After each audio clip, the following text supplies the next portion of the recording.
السلام علیکم ورحمۃ اللہ وبرکاتہ، نحمده ونصلی علی رسولہ الکریم، اما بعد فاعوذ باللہ من الشیطان الرجیم، بسم اللہ الرحمن الرحیم، رب اشرح لی صدری ویسر لی امری واحلل عقدۃ من لسانی یفقہوا قولی۔ يا أيها الذين آمنوا اتقوا الله حق تقاته ولا تموتن إلا وأنتم مسلمون۔ یا ایھا الذین آمنوا اتقوا اللہ، اے لوگو جو ایمان لائے ہو اللہ کا تقوی اختیار کرو، حق تقاتہ، جیسا کہ اس سے ڈرنے کا حق ہے، وَلَا تَمُوتُنَّ إِلَّا وَأَنْتُمْ مُسْلِمُونَ، اور تم ہرگز نہ مرو مگر اس حال میں کہ تم مسلم ہو، اطاعت گزار ہو، اللہ کے فرما بردار ہو۔ اللہ سبحانہ وتعالیٰ نے ہمیں اپنی عبادت کے لیے پیدا کیا اور عبادت کے طریقے سکھانے کے لیے اس نے ہر دور میں انبیاء بھیجے۔ عبادت میں کچھ کرنے کے کام ہیں اور کچھ ایسی چیزیں ہیں جن سے بچنا ضروری ہے۔ جو شخص اللہ رب العزت کو پہچان کر، اس کی عظمت کو جان کر اس کے آگے جھک جائے، ان کاموں کو اختیار کر لے جن کے کرنے کا اس نے حکم دیا ہے، اور ان چیزوں سے رک جائے جن سے روکا گیا ہے، تو گویا اس نے تقوی کا راستہ اختیار کر لیا۔ تقوی اس بات کی علامت ہے کہ انسان نے اپنے رب کو پہچان لیا اور عظمت کو جان لیا۔ عظمت کا یہ احساس کہ رب بڑا ہے، رب ہر چیز پہ قادر ہے، وہ مجھے دیکھتا ہے، وہ میری بات سنتا ہے، اس نے پوری کائنات کو اپنے قبضے میں لے رکھا ہے، ہر چیز کو وہی چلاتا ہے۔ تو جب رب کی عظمت کا احساس انسان کے اندر آ جاتا ہے تو انسان کے اندر ایک طوفان برپا ہو جاتا ہے، انسان اپنے رب سے ڈرنے لگتا ہے، وہ ایک ذمہ دار انسان بن جاتا ہے۔ اللہ کی پکڑ کا خوف اس کو بے قرار کر دیتا ہے، وہ بے حس اور غافل انسان بن کے نہیں جی سکتا۔ تقوی والا انسان اپنا نگران خود بن جاتا ہے، بن دیکھے رب سے ڈر کر اپنی زندگی بسر کرتا ہے۔ یہ خوبی ایسی خوبی ہوتی ہے جس کی بنا پر اللہ بندے سے محبت کرنے لگتا ہے۔ ایسا انسان بندوں کے ساتھ معاملہ کرتے ہوئے بھی بہت محتاط رہتا ہے، ان کے ساتھ اچھے اخلاق اور عمدہ رویے کا اظہار کرتا ہے، جس کی وجہ سے بندے بھی اس سے محبت کرنے لگتے ہیں۔ تو آج کا موضوع ہے اللہ تقوی کرنے والوں سے محبت کرتا ہے، لیکن یہ جاننا ضروری ہے کہ تقوی ہے کیا اور تقوی کا حق کیسے ادا کیا جائے۔ وہ کون سے کام ہیں جن کو کرنے سے یہ پتہ چلتا ہے کہ انسان واقعی متقی ہے۔ جہاں تک سورۃ آل عمران کی اس آیت کا تعلق ہے تو یہ آیت اسلامی اخلاق کے اصولوں میں سے ایک بہت بڑے اصول پر مبنی ہے۔ اس میں اللہ کے بندوں کو تقوی اختیار کرنے کا حکم دیا گیا ہے اور پھر اس پر ثابت قدم رہنے کا اور موت تک استقامت اختیار کرنے کا۔ تو تقوی کیا ہے؟ سلف صالحین میں سے ابن مسعود اور دیگر لوگ جیسے حسن بصری، اکرمہ، قتادہ اور مقاتل کہتے ہیں کہ حق تقاتہ کا مطلب ہے کہ اللہ کی اطاعت کی جائے اور اس کی نافرمانی نہ کی جائے، اور یہ کہ اس کا شکر بجا لایا جائے اور اس کی ناشکری نہ کی جائے، اور اس کا ذکر کیا جائے اور اس کو بھلایا نہ جائے، اور خاص طور پر اپنی زبان کی حفاظت کی جائے۔ انس رضی اللہ عنہ سے روایت ہے، وہ کہتے ہیں کہ کوئی بندہ اس وقت تک اللہ سے اس طرح نہیں ڈر سکتا جس طرح کے ڈرنے کا حق ہے، حق تقاتہ ہی ہے، جب تک وہ اپنی زبان کی حفاظت نہ کرے۔ تو کرنے کے کاموں میں سب سے زیادہ اپنی ہی زبان کے شر سے بچنے کی ضرورت ہے۔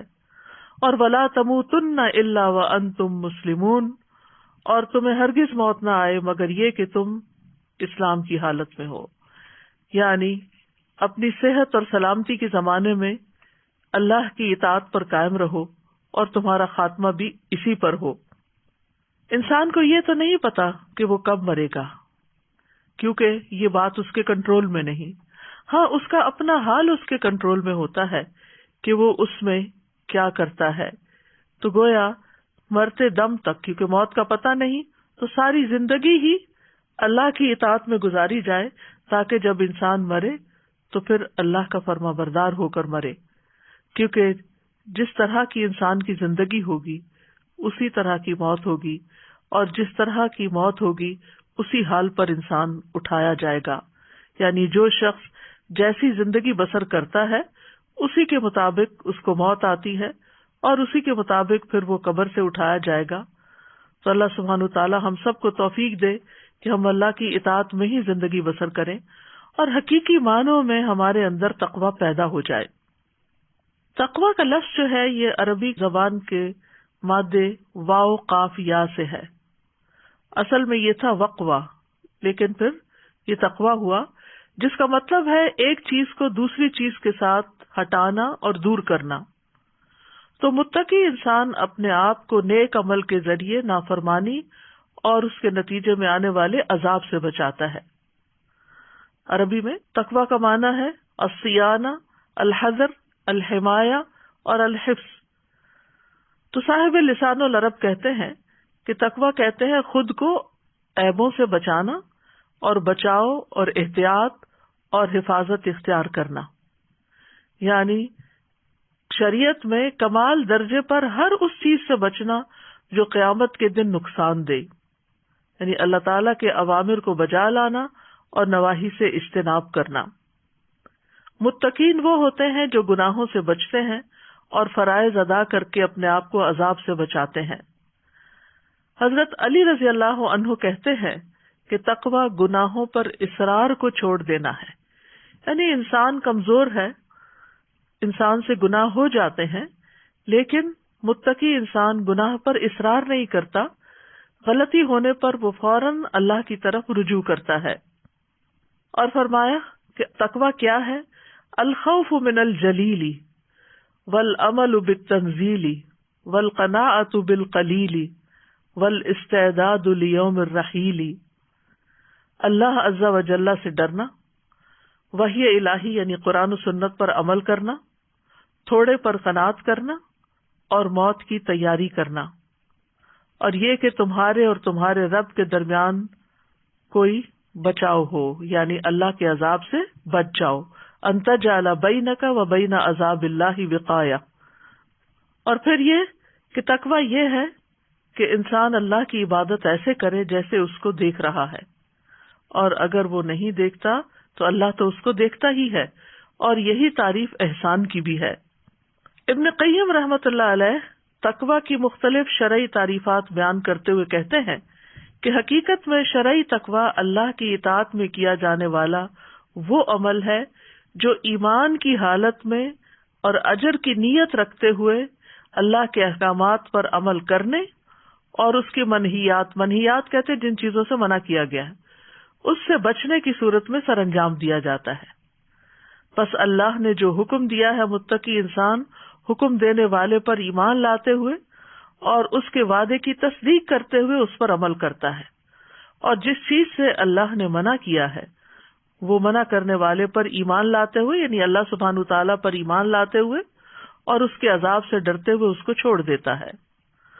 بعض سلف تو یہ بھی کہتے ہیں کہ تم تقوی کی حقیقت کو اس وقت تک نہیں پہنچ سکتے جب تک کہ تم ایسے کام بھی نہ چھوڑ دو جن میں کوئی حرج نہیں، اسی بات سے بچتے ہوئے کہ حرج والے کاموں میں نہ پڑ جاؤ. تم مباح چیزیں بھی اس لیے چھوڑ دو کہ ممنوع سے بچ جاؤ. فیروز آبادی کہتے ہیں کہ تقوی سے مراد ہر اس چیز سے پرہیز کرنا ہے جس میں نقصان ہو، یعنی نقصان دینے والی اور خصوصاً آخرت میں نقصان دینے والی چیزوں سے بچنا، اور وہ ہے نافرمانی اور فضول کام، لغو کام. اسی طرح ابن عمر رضی اللہ عنہ کہتے ہیں کہ بندہ تقوی کی اصل حقیقت کو نہیں پہنچ سکتا جب تک کہ وہ بات بھی نہ چھوڑ دے جو دل میں کھٹکتی ہو، یعنی دل میں شک ڈالنے والی اور کھٹکنے والی بات کو بھی چھوڑ دینا چاہیے. اسی طرح یہ بھی کہا گیا ہے کہ تقوی سے مراد نفس کی لذتوں کو ترک کر دینا اور خواہشات کی مخالفت کرنا ہے. عمر رضی اللہ عنہ نے ابی ابن کعب سے تقوی کے بارے میں پوچھا تو انہوں نے کہا، کیا آپ خاردار رستے سے گزرے ہیں؟ انہوں نے کہا کیوں نہیں؟ ابی ابن کعب نے کہا تو آپ کیا کرتے ہیں؟ عمر رضی اللہ عنہ کہتے ہیں سمٹ کر، کپڑے بچا کر اور بھرپور کوشش کر کے احتیاط سے گزرتا ہوں۔ ابی ابن کعب نے کہا یہی تقویٰ ہے، یعنی گویا دنیا ایک خاردار جنگل ہے جس میں طرح طرح کی آزمائشیں ہیں، اس میں انسان کے لیے اٹریکشنز ہیں، ڈسٹریکشنز ہیں، جس کی وجہ سے وہ اپنے سیدھے راستے سے بھٹک جاتا ہے۔ تو انسان ایسی تمام چیزوں میں الجھنے کی بجائے، ان تمام امور میں پڑنے کی بجائے جو انسان کو اللہ سے دور لے جائیں، وہ بچتے سنبھلتے ہوئے سیدھے راستے پر چلتا رہے تاکہ اپنی منزل کو پہنچ سکے۔ بعض علماء کہتے ہیں تقوی تمام کا تمام اس آیت میں جمع ہے، اور وہ آیت ہے ان اللہ یأمر بالعدل والإحسان وإیتاء ذی القربى وینہی عن الفحشاء والمنکر والبغی یعظکم لعلکم تذکرون۔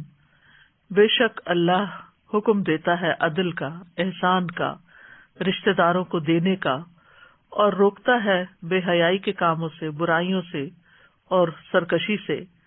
وہ تم کو نصیحت کرتا ہے تاکہ تم نصیحت حاصل کرو۔ تو اس میں کرنے کے کام بھی بتا دیے گئے اور جن چیزوں سے رکنا چاہیے ان کے بارے میں بھی بتا دیا گیا۔ اسی طرح رسول اللہ صلی اللہ علیہ وسلم کی ایک حدیث سے ہمیں پتہ چلتا ہے کہ تقویٰ کا مقام دل ہے، کیونکہ دل ہمارے سارے اعضاء کو کنٹرول کرتا ہے، باقی اعضاء اسی کی بات مانتے ہیں۔ تو رسول اللہ صلی اللہ علیہ وسلم نے اپنے دل کی طرف اشارہ کرتے ہوئے فرمایا التقویٰ ہا ہنا، التقویٰ ہا ہنا، التقویٰ ہا ہنا، کہ تقویٰ یہاں ہے۔ یعنی دل اگر درست ہو جائے، قلب سلیم بن جائے تو ہی انسان کو تقویٰ حاصل ہوتا ہے، کیونکہ اللہ کا ڈر، اللہ کی محبت، اللہ کی اطاعت کا احساس اور جذبہ، یہ سب کچھ انسان کے دل کے اندر ہی ہوتا ہے۔ ابن قیم رحمہ اللہ کہتے ہیں کہ تقویٰ کے 3 درجات ہیں۔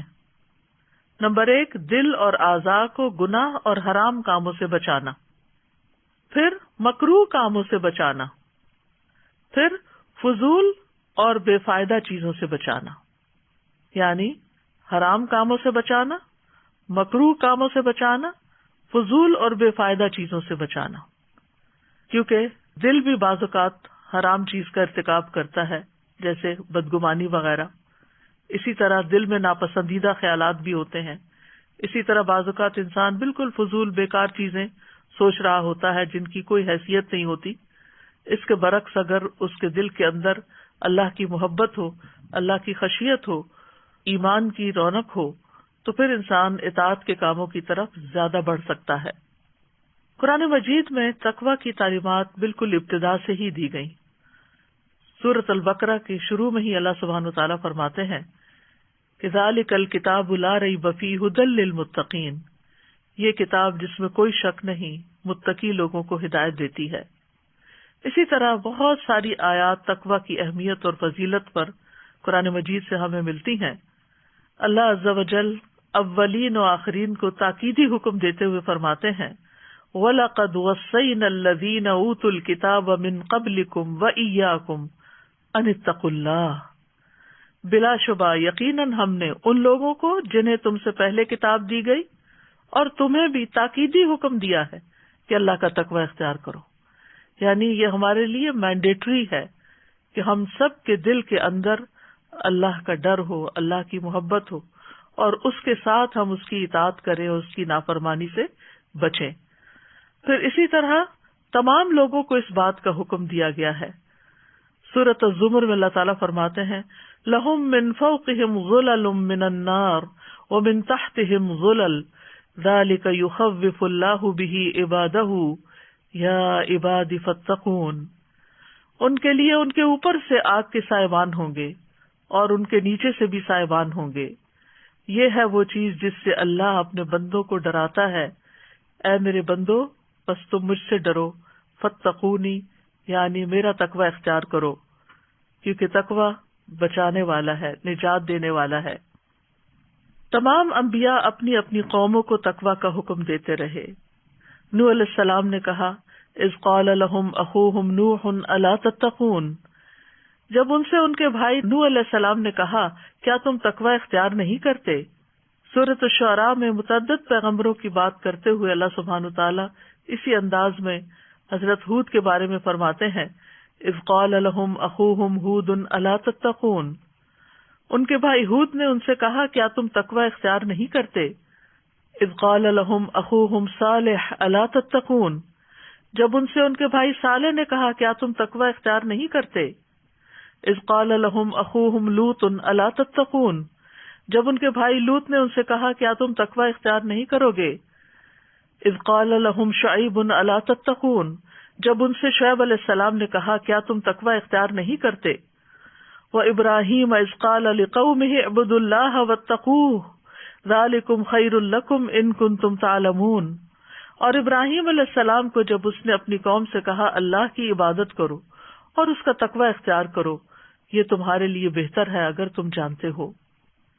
اسی طرح قرآن مجید سے ہمیں یہ بات بھی پتہ چلتی ہے کہ اللہ سبحانہ تعالیٰ نے ہمیں اپنی عبادت کا جو حکم دیا ہے وہ اپنے فائدے کے لیے نہیں دیا، کیونکہ ہماری عبادت سے اس کو کوئی فرق نہیں پڑتا، ہم کریں یا نہ کریں، لیکن یہ عبادت ہمارے فائدے کے لیے، اور عبادت کا اصل مقصود کیا ہے کہ ہمارے اندر تقوی پیدا ہو۔ سورۃ البقرہ میں اللہ تعالیٰ فرماتے ہیں یا ایھا الناس اعبدوا ربکم الذی خلقکم والذین من قبلکم لعلکم تتقون، اے لوگو اپنے اس رب کی عبادت کرو جس نے تمہیں بھی پیدا کیا اور تم سے پہلے لوگوں کو بھی، تاکہ تم میں تقوی پیدا ہو۔ رمضان کی آمد ہے اور رمضان کے روزوں کا مقصد بھی ہمارے اندر تقوی پیدا کرنا ہے، لہذا اس مہینے کی مناسبت سے بھی ہم سب کو اپنا یہ گول رکھنا چاہیے، مقصد رکھنا چاہیے کہ اس مہینے میں روزے رکھ کر، تراویح پڑھ کر، قرآن کی تلاوت کر کے، قرآن کو سمجھ کے، صدقہ خیرات کر کے، کیونکہ شہر المواسات بھی ہے، انسانوں کی ہمدردی کرتے ہوئے ان ساری باتوں کے نتیجے میں جو چیز ہمارے اندر آنی چاہیے، کیونکہ یہ سب تو وسائل ہیں، ذرائع ہیں، لیکن ہمیں کیا کرنا ہے؟ ان سب کاموں کو کر کے یہ دیکھنا ہے کہ ہمارے اندر اللہ کا ڈر پیدا ہو رہا ہے یا نہیں، ہمیں اللہ سے محبت ہو رہی ہے یا نہیں، ہم اللہ کے قریب ہو رہے ہیں یا نہیں۔ کیونکہ اگر انسان شہر بھر میں گاڑی دوڑاتا رہے اور اپنی منزل تک نہ پہنچے تو وہ خسارے میں ہے۔ اسی طرح اگر انسان سارا مہینہ محنت کرتا رہے، عبادت کرتا رہے، لیکن اس کے اندر تقوی ہی نہ پیدا ہو، وہ قوت ایمانی ہی نہ پیدا ہو کہ جس کی وجہ سے وہ رمضان کے بعد بھی برائیوں سے بچ سکے اور نیک کاموں کی طرف لپکے اور نیک کاموں کا شوق رکھے، تو پھر یہ ساری محنت کس کام کی؟ اللہ تعالیٰ فرماتے ہیں یا ایھا الذین آمنوا کتب علیکم الصیام کما کتب علی الذین من قبلکم لعلکم تتقون، اے ایمان والو تم پر روزے فرض کر دیے گئے ہیں جیسا کہ تم سے پہلے لوگوں پر فرض کیے گئے تھے، اور اس کا مقصد یہ ہے کہ تم میں تقوی پیدا ہو، لعلکم تتقون، اور وہ تقوی پیدا ہو جائے، اور پھر آگے جو رمضان کے بعد سال آنے والا ہے وہ پچھلے سال سے کہیں زیادہ بہتر ہو، ہم میں نئی اور اچھی عادتیں ڈیولپ ہو چکی ہوں، اللہ تعالیٰ کی عبادت میں مزید اخلاص پیدا ہو چکا ہو، عبادتوں کو کرنے کا طریقہ زیادہ بہتر ہو چکا ہو، اور ہم لوگوں سے بھی اللہ سے ڈر کے معاملہ کرنے والے ہوں، کسی کے ساتھ ظلم اور زیادتی کرنے والے نہ ہوں، ہر ایک کو اس کا حق دینے والے ہوں، ہاں وہ جو ہمیں ہمارا حق دیتے ہیں یا وہ جو ہمیں ہمارا حق نہیں دیتے، ہم اللہ کی خاطر سب کے ساتھ احسان کا رویہ اختیار کرنے والے ہوں۔ یاد رکھیے جتنے بھی اعمال ہیں ان کی قبولیت کا دار و مدار بھی تقوی پر ہے، تقوی ہو تو اعمال قبول ہوتے ہیں۔ سورۃ المائدہ میں فرمایا انما یتقبل اللہ من المتقین، اللہ تو متقی لوگوں سے ہی قبول فرماتا ہے۔ تقوی کی وجہ سے اللہ کی محبت بھی حاصل ہوتی ہے، فإن اللہ یحب المتقین، پس بے شک اللہ متقی لوگوں سے محبت رکھتا ہے۔ عام طور پر لوگوں کو اس بات کا بہت شکوہ ہوتا ہے کہ ہم سے کوئی محبت نہیں کرتا، لیکن محبت کیسے حاصل ہوتی ہے؟ محبت بھی ارن کی جاتی ہے، اس کے لیے بھی کوشش کی جاتی ہے، چاہے بندوں کی محبت ہو یا اللہ کی محبت۔ تو اللہ سبحانہ وتعالیٰ کی محبت حاصل کرنے کا طریقہ قرآن میں بتا دیا گیا، اور وہ ہے تقویٰ۔ اللہ کی مدد بھی حاصل ہوتی ہے، اللہ سبحانہ وتعالیٰ کی دوستی اور ولایت حاصل ہوتی ہے، واللہ ولی المتقین، اور اللہ متقین کا دوست ہے، اللہ کا ساتھ ملتا ہے۔ وَاعْلَمُوا أَنَّ اللَّهَ مَعَ الْمُتَّقِينَ، اور جان لو کہ اللہ متقی لوگوں کے ساتھ ہے۔ تقوی کی بدولت ہی ہدایت بھی ملتی ہے۔ ھذا بیان للناس وہدی وموعظۃ للمتقین، یہ واقعات لوگوں کے لیے کھلی تنبیہ ہیں اور متقی لوگوں کے لیے ہدایت بھی ہے اور نصیحت بھی۔ تقوی سے فرقان ملتا ہے، حق اور باطل میں فرق کرنے کی صلاحیت ملتی ہے۔ یا ایھا الذین آمنوا ان تتقوا اللہ یجعل لکم فرقانا ویکفر عنکم سیئاتکم ویغفر لکم واللہ ذو الفضل العظیم۔ اے لوگو جو ایمان لائے ہو، اگر تم اللہ کا تقوی اختیار کرو گے تو وہ تمہارے لیے حق و باطل میں فرق کرنے کی بڑی قوت بنا دے گا اور تم سے تمہاری برائیاں دور کر دے گا، تمہیں بخش دے گا، اور اللہ بڑے فضل والا ہے۔ کتنے بے شمار انعامات ہیں جو تقوی کی بدولت انسان کو ملتے ہیں۔ پھر خوف اور غم سے نجات ملتی ہے، جو آج کے دور میں انسان کا بہت بڑا مسئلہ ہے۔ فرمایا الا ان اولیاء اللہ لا خوف علیہم ولا هم يحزنون الذین آمنوا وکانوا یتقون۔ آگاہ رہو، اللہ کے دوستوں پر نہ کوئی خوف ہوتا ہے نہ وہ غمگین ہوتے ہیں، وہ جو ایمان لائے اور وہ تقوی اختیار کرتے ہیں۔ تو جب انسان تقوی اختیار کرتا ہے تو انسان کے دل کی حالت بہتر ہو جاتی ہے۔ تقوی دل کا ٹونک ہے جو دل کو مضبوط کرتا ہے، ایمان کو زینت بخشتا ہے۔ پھر یہ کہ مشکلات سے نکلنے کا راستہ بھی تقوی کے ذریعے ہے۔ سورۃ الطلاق میں اللہ تعالیٰ فرماتے ہیں وَمَن يَتَّقِ اللَّهَ يَجْعَل لَّهُ مَخْرَجًا وَيَرْزُقْهُ مِنْ حَيْثُ لَا يَحْتَسِبُ، جو کوئی اللہ کا تقوی اختیار کرے گا تو وہ اس کے لیے مشکلات سے نکلنے کا راستہ پیدا فرما دے گا اور وہ اس کو وہاں سے رزق عطا فرمائے گا جہاں سے اس کا گمان بھی نہ ہوگا۔ پھر یہ کہ اللہ تعالیٰ معاملات کو آسان کر دیتے ہیں۔ وَمَن يَتَّقِ اللَّهَ يَجْعَل لَّهُ مِنْ أَمْرِهِ يُسْرًا، جو کوئی اللہ کا تقوی اختیار کرے گا تو اللہ اس کے لیے ہر معاملے میں آسانی پیدا فرما دے گا۔ گناہوں کی معافی اور اجر عظیم کا وعدہ کیا گیا ہے تقوی کے ساتھ۔ وَمَن يَتَّقِ اللَّهَ يُكَفِّرْ عَنْهُ سَيِّئَاتِهِ وَيُعْظِمْ لَهُ أَجْرًا، جو اللہ کا تقوی اختیار کرے گا اللہ اس سے اس کی برائیوں کو دور فرما دے گا اور وہ اس کو بہت بڑا اجر عطا فرمائے گا۔ قیامت کے دن تکلیف اور غم سے نجات بھی تقوی کی بدولت ملے گی۔ وَيُنَجِّ اللَّهُ الَّذِينَ اتَّقَوْا بِمَفَازَتِهِمْ لَا يَمَسُّهُمُ السُّوءُ وَلَا هُمْ يَحْزَنُونَ، اور اللہ نجات دے گا ان لوگوں کو جنہوں نے تقوی کیا ان کی کامیابی کی بنا پر، نہ تو ان کو وہاں کوئی تکلیف پہنچے گی اور نہ ہی وہ غمگین ہوں گے۔ کامیابی تقوی کی بنا پر ہے۔ ان للمتقین مفازا، متقین کے لیے یقیناً کامیابی کا ایک مقام ہے، آخرت کے درجات کی بلندی بھی اسی سے ہے۔ والذین اتقوا فوقهم یوم القیامہ، وہ لوگ جنہوں نے تقوی اختیار کیا وہ قیامت کے دن ان سے اوپر ہوں گے۔ جنت کی بشارت بھی تقوی والوں کے لیے ہے۔ وسارعوا الی مغفرۃ من ربکم وجنۃ عرضها السماوات والارض اعدت للمتقین، اور اپنے رب کی بخشش اور اس جنت کی طرف دوڑ کر چلو جس کا عرض آسمانوں اور زمین کے برابر ہے، یعنی نیکیوں میں پیچھے نہ رہو، دوڑ کر بھاگ کر اچھے کام کرو۔ وہ متقی لوگوں کے لیے تیار کی گئی ہے، یعنی جنت تقوی والوں کے لیے ہے۔ متقی لوگوں کو عظیم بادشاہ اللہ رب العزت کے قریب جگہ ملے گی۔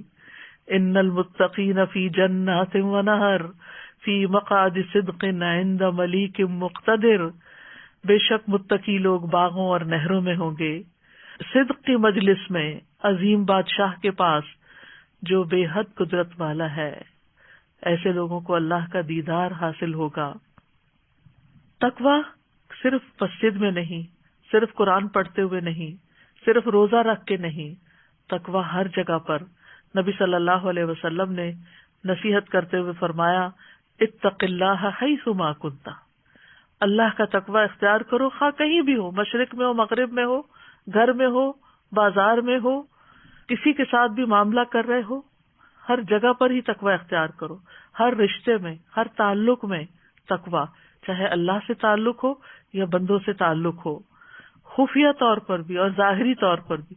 یعنی تقوی کا صرف اظہار نہیں کیا جاتا کچھ مخصوص لباس پہن کے یا مخصوص شکل اور حیت بنا کر، بلکہ اس کا تعلق ظاہر سے زیادہ دل کے اندر ہے. وہ لباس التقویٰ کی بات جو قرآن میں آتی ہے وہ بھی دراصل دل کا لباس ہے کہ دل کے اندر شرم و حیا ہو، ایسی اللہ کی خشیت ہو کہ جس کی وجہ سے انسان ہر ایک کے ساتھ معاملہ درست رکھے. ابو ذر رضی اللہ عنہ سے مروی ہے کہ رسول اللہ صلی اللہ علیہ وسلم نے ان سے فرمایا، میں تمہیں تمہارے خفیہ اور ظاہر ہر معاملے میں اللہ کے تقوی کی وصیت کرتا ہوں.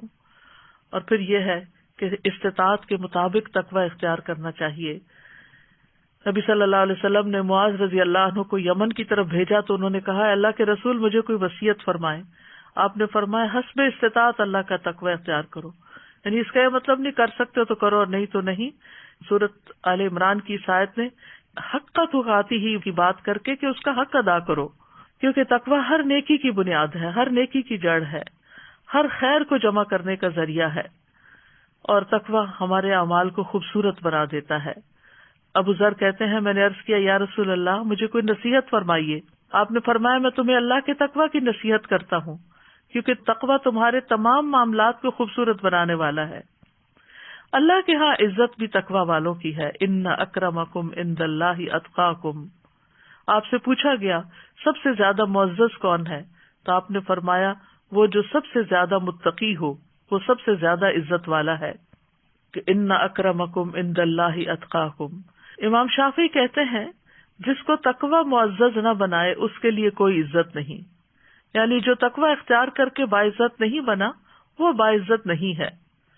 قیامت کے دن تقوی والوں کو نبی صلی اللہ علیہ وسلم کا ساتھ ملے گا. معاذ بن جبل کہتے ہیں کہ رسول اللہ صلی اللہ علیہ وسلم نے فرمایا، بے شک تمام لوگوں میں سب سے زیادہ میرے قریب متقی ہیں، خواہ وہ کوئی بھی ہو اور کہیں بھی ہو. یعنی کسی بھی رنگ کے، نسل کے، کسی بھی علاقے کے، اور کہیں بھی رہتے ہوں، قریب رہتے ہوں یا دور رہتے ہوں. لیکن قیامت کے دن جتنا زیادہ جس کے اندر تقوی ہوگا وہ اتنا ہی زیادہ نبی صلی اللہ علیہ وسلم کے قریب ہوگا. تقوی کو بڑھانے کے لیے کیا کرنا چاہیے؟ نمبر 1، اللہ کی کتاب کو مضبوطی سے پکڑنا چاہیے. سورۃ البقرہ میں اللہ تعالیٰ بنی اسرائیل سے مخاطب ہو کے فرماتے ہیں، وَإِذْ أَخَذْنَا مِيثَاقَكُمْ وَرَفَعْنَا فَوْقَكُمُ الطُّورَ خُذُوا مَا آتَيْنَاكُمْ بِقُوَّةٍ وَاذْكُرُوا مَا فِيهِ لَعَلَّكُمْ تَتَّقُونَ. جب ہم نے تم پر طور پہاڑ کو بلند کر کے تم سے پختہ عہد لیا تھا. کیا عہد تھا؟ کہ جو کتاب ہم نے تمہیں دی ہے اس پر مضبوطی سے عمل پیرا ہونا، اور جو احکام اس میں درج ہیں انہیں خوب یاد رکھنا، شاید کہ تم متقی بن جاؤ. تو اس سے یہ پتہ چلتا ہے کہ تقوی کے لیے سب سے اہم چیز قرآن مجید کو پکڑ کے رکھنا، اسے پڑھنا، اسے سمجھنا، اس میں تدبر کرنا، اور اسے زندگی بھر کا ساتھی بنانا تاکہ وہ قبر میں بھی ہمارا ساتھی ہو. دوسری چیز، سنت رسول اللہ صلی اللہ علیہ وسلم کی پیروی کرنا. ایک شخص نے عمر بن عبدالعزیز کو لکھا جس میں اس نے تقدیر کا مسئلہ پوچھا، تو انہوں نے جواب میں لکھا، اما بعد میں تمہیں اللہ سے ڈرنے کی وصیت کرتا ہوں، اور یہ کہ اس کے معاملے میں اعتدال سے کام لو، اللہ کے نبی کی سنت کا اتباع کرو، اور بدعت کرنے والوں کی بدعات سے دور رہو جبکہ آپ کی سنت جاری ہو چکی ہے. اس میں لوگوں کی ضروریات پوری ہو چکی، پس سنت کو لازم پکڑو، کیونکہ اللہ کے اذن سے وہ تمہارے لیے بچاؤ کا ذریعہ ہے. پھر اللہ کے راستے کی اتباع کرنا اور دوسرے راستے چھوڑ دینا. وَأَنَّ هَذَا صِرَاطِي مُسْتَقِيمًا فَاتَّبِعُوهُ وَلَا تَتَّبِعُوا السُّبُلَ فَتَفَرَّقَ بِكُمْ عَنْ سَبِيلِهِ ذَلِكُمْ وَصَّاكُمْ بِهِ لَعَلَّكُمْ تَتَّقُونَ. اور بلا شبہ یہی میری سیدھی راہ ہے، لہذا اسی پر چلتے رہو اور دوسری راہوں پر نہ چلو، ورنہ تمہیں اللہ کے راستے سے جدا کر دیں گی. اللہ نے تمہیں انہی باتوں کا حکم دیا ہے شاید کہ تم متقی بن جاؤ. تو صراط مستقیم کی پیروی کرتے رہنا یہ انسان کو تقوی کے اوپر جما دیتا ہے. پھر ہدایت پر استقامت اختیار کرنا، والذین اہتدوا زادہم ھدی وآتاہم تقواہم. جن لوگوں نے ہدایت پائی اللہ ان کو اور زیادہ ہدایت دیتا ہے اور تقوی عطا کر دیتا ہے. تو ہدایت کے راستے پر رہنا جو ہے وہ انسان کو تقوی کے حصول میں مدد دیتا ہے. تقوی کے حصول کے لیے دعا بھی کرنی چاہیے. صحیح مسلم میں ایک دعا آتی ہے جس میں براہ راست تقوی کا سوال کیا گیا ہے، اللہم انی اسألک الہدی والتقی والعفاف والغنی. اے اللہ میں تجھ سے ہدایت، تقوی، پاک دامنی اور غنا کا سوال کرتا ہوں۔ اللہم آت نفسی تقواہا وزکیہا انت خیر من زکاہا انت ولیہا ومولاہا۔ اے اللہ میرے نفس کو تقوی دے، اس کو پاکیزہ کر دے، تو ہی اس نفس کو سب سے بہتر پاک کرنے والا ہے اور تو ہی اس کا کارساز اور مولا ہے۔ اور چوتھی چیز ہے صحبت صالح۔ اگر انسان ایسے لوگوں کے ساتھ رہتا ہے جو اپنی زبان کی حفاظت کرتے ہیں، جو اپنی نگاہوں کی حفاظت کرتے ہیں، جو اپنے منہ میں لے جانے والے لقمے کی حفاظت کرتے ہیں کہ وہ حرام کا نہ ہو حلال کا ہو، تو ایسے لوگوں کی کمپنی میں رہنا انسان کے تقوی میں مددگار ہوتا ہے۔ آیت کے آخری حصے میں فرمایا وَلَا تَمُوتُنَّ إِلَّا وَأَنْتُمْ مُسْلِمُونَ، اور تمہیں موت نہ آئے مگر یہ کہ تم مسلمان ہو، یعنی ساری زندگی تقوی پر قائم رہو، استقامت اختیار کرو تاکہ مرتے وقت بھی تم اللہ کے فرما بردار ہو۔ تو گویا دوسرے لفظوں میں پھر تقوی کیا ہوا؟ مسلسل اللہ کی فرما برداری کی حالت میں رہنا اور اس کے لیے تگ و دو کرنا۔ ہم سب جانتے ہیں کہ موت ایک اٹل حقیقت ہے، ہم میں سے ہر ایک کو واپس جانا ہے۔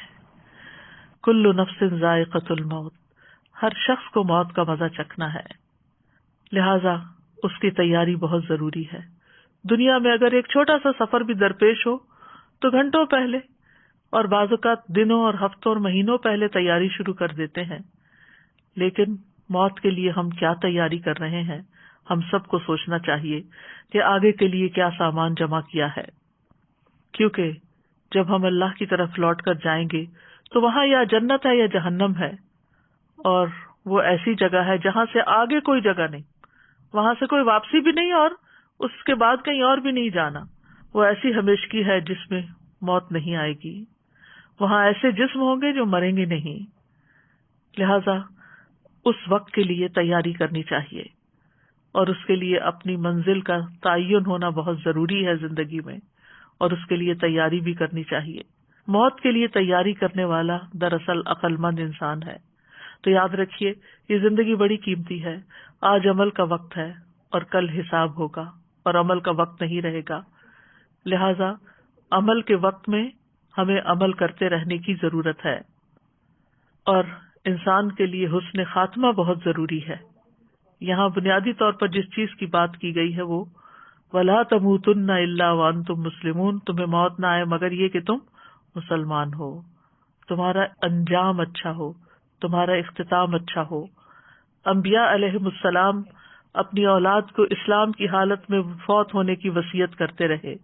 وَوَصَّى بِهَا إِبْرَاهِيمُ بَنِيهِ وَيَعْقُوبُ يَا بَنِيَّ إِنَّ اللَّهَ اصْطَفَىٰ لَكُمُ الدِّينَ فَلَا تَمُوتُنَّ إِلَّا وَأَنْتُمْ مُسْلِمُونَ۔ اور اسی کی وصیت ابراہیم نے اپنے بیٹوں کو کی اور یعقوب نے بھی، اے میرے بیٹو، بے شک اللہ نے تمہارے لیے یہ دین چن لیا ہے، تو تم ہرگز فوت نہ ہونا مگر اس حال میں کہ تم فرما بردار ہو۔ اللہ سبحانہ تعالیٰ نے نبی صلی اللہ علیہ وسلم کو آخر دم تک اپنی عبادت کا حکم دیا، وَاعْبُدْ رَبَّكَ حَتَّى يَأْتِيَكَ الْيَقِينُ، اور اپنے رب کی عبادت کیجیے حتیٰ کہ آپ کے پاس یقینی بات یعنی موت آ جائے۔ تو جو لوگ نیکی کے راستے پر فوت ہوں ان کے لیے موت کے وقت خوشخبریاں ہوں گی۔ یا ایتھا النفس المطمئنہ ارجعی الی ربک راضیۃ مرضیہ فادخلی فی عبادی وادخلی جنتی۔ اے نفس مطمئنہ، اپنے رب کی طرف لوٹ چل، تو اس سے راضی ہو اور وہ تجھ سے راضی ہو، بس میرے خاص بندوں میں داخل ہو جاؤ اور میری جنت میں داخل ہو جاؤ۔ کتنا خوبصورت پیغام آئے گا رب کی طرف سے ان لوگوں کے لیے جو فرما برداری کی حالت میں اپنی جان دیں۔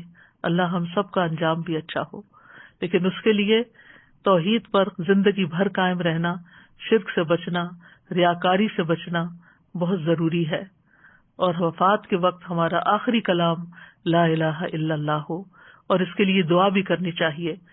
کثیر بن مرہ کہتے ہیں کہ اپنے مرض الوفات میں معاذ بن جبل نے ہم سے فرمایا کہ میں نے رسول اللہ صلی اللہ علیہ وسلم کی ایک حدیث سن رکھی ہے جو میں اب تک تم سے چھپاتا رہا ہوں، اب بیان کرتا ہوں۔ میں نے رسول اللہ صلی اللہ علیہ وسلم کو یہ فرماتے ہوئے سنا، جس شخص کا آخری کلام لا الہ الا اللہ ہو اس کے لیے جنت واجب ہو گئی۔ تو حسن خاتمہ جو ہے وہ بہت ضروری ہے۔ اس کے لیے کیا کرنا چاہیے کہ ہمارا انجام اچھا ہو؟ نیکی کے راستے پر استقامت. ان الذین قالوا ربنا اللہ ثم استقاموا تتنزل علیہم الملائکۃ الا تخافوا ولا تحزنوا وابشروا بالجنۃ التی کنتم توعدون. یقیناً جن لوگوں نے کہا کہ ہمارا رب اللہ ہے، پھر اس پر استقامت اختیار کی، ان پہ فرشتے نازل ہوتے ہیں، کہتے ہیں کہ نہ ڈرو نہ غمگین ہو، اور اس جنت کی خوشخبری پاؤ جس کا تم سے وعدہ کیا جاتا تھا. ابشروا بالجنۃ التی کنتم توعدون. اچھے خاتمے کے لیے اللہ سے اچھا گمان رکھنا ضروری ہے. اللہ سے ملاقات کی تیاری کرتے رہنا چاہیے، آخرت کے لیے محنت کرنی چاہیے. ومن اراد الآخرۃ وسعى لها سعيها وهو مؤمن فاولئک کان سعیهم مشکورا. جو شخص آخرت کا ارادہ کرے اور اس کے لیے اپنی مقدور پر کوشش بھی کرے، یعنی جتنی کوشش کرنی چاہیے، وسعى لها سعيها، اور وہ مومن بھی ہو، تو ایسے لوگوں کی کوشش کی قدر کی جائے گی. پھر اسی طرح ایمان کے ساتھ فرائض کی حفاظت. نبی صلی اللہ علیہ وسلم نے فرمایا 5 باتیں ہیں جو ان کو ایمان کے ساتھ بجا لایا جنت میں داخل ہوگا. جس نے 5 نمازوں کی حفاظت کی اور ان کے وضو، ان کے رکوع اور سجود اور ان کے اوقات کی بھی حفاظت کی، رمضان کے روزے رکھے، بیت اللہ کا حج کیا اگر زاد راہ کی طاقت رکھتا ہو، اور خوش دلی کے ساتھ زکوٰۃ ادا کی، تو یہ اعمال انسان کو جنت میں لے جانے والے ہیں. ایک اور روایت میں آتا ہے کہ جو شخص اللہ اور اس کے رسول پر ایمان لائے، نماز قائم کرے، رمضان کے روزے رکھے، تو اللہ پر حق ہے کہ وہ اسے جنت میں داخل کرے. اور یہ سب کچھ صرف رمضان کی حد تک نہیں بلکہ ساری زندگی کرتے رہنا ہے. اور پھر خالص اللہ رب العزت کی خاطر کرنا ہے، اخلاص کے ساتھ کرنا ہے، نیک نیتی کے ساتھ کرنا ہے. رسول اللہ صلی اللہ علیہ وسلم نے فرمایا جو شخص اللہ کا چہرہ چاہنے کے لیے لا الہ الا اللہ کا اقرار کرے اور اسی پر اس کا اختتام ہو تو وہ جنت میں داخل ہوگا. پھر نیک اعمال کا زاد راہ اکٹھا کرتے رہیں، فراغت کے اوقات میں اللہ سبحانہ تعالیٰ کا کثرت سے ذکر کریں، توبہ استغفار کرتے رہیں، موت کا کثرت سے تذکرہ کرتے رہیں، اپنے مرنے کو قریب ہی سمجھیں اور اچھی موت کے لیے دعا بھی کریں. نیک لوگوں کے ساتھ فوت ہونے کی دعا کرنی چاہیے.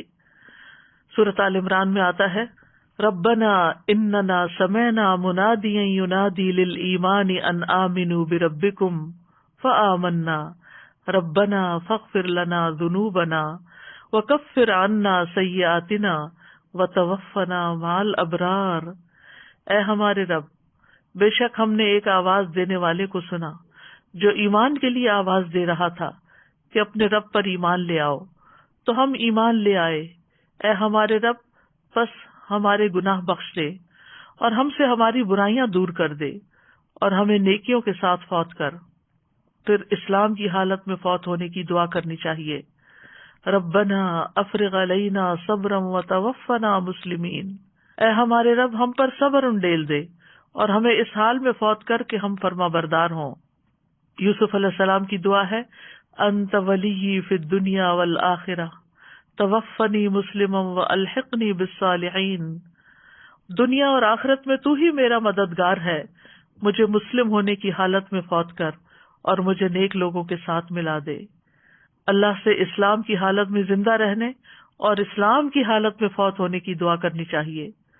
اللہم توفنا مسلمین واحینا مسلمین والحقنا بالصالحین غیر خزایا ولا مفتونین.